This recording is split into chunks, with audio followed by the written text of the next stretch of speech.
Hi, and welcome to Faith into Greatness. Today, I wanted to talk about being a married single parent.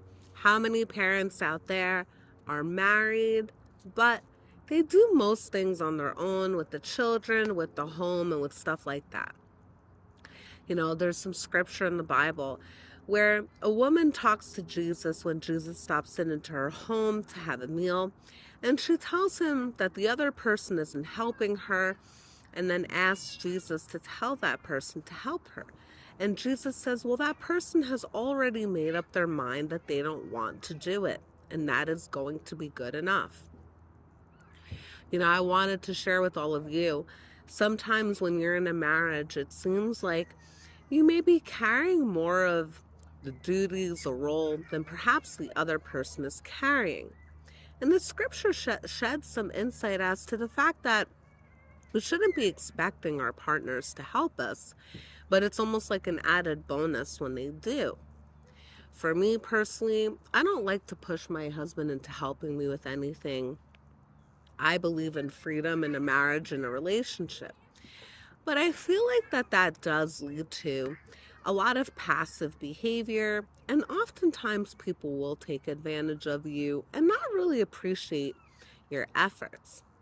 So, what I really want to encourage a lot of people is, if you're in a marriage, do things because you want to do it, not because you feel obligated to do it, because that will build up a lot of bitterness and resentment in your spirit.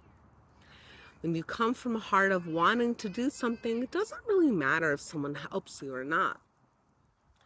One of the greatest gifts that God gave me was to separate myself and to stop planning my life and my future with my husband. Even though we're married, I have felt such a sense of relief when I plan my days accordingly without really involving him. If he wants to join me and he wants to do things with me, he can, and he's more than welcome to. But do I go out of my way to plan my days with him and to plan activities with myself and my children? No, I don't.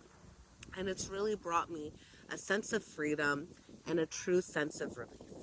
If any of you feel like you're married, single parents, maybe it's time to detach a little bit from the other person.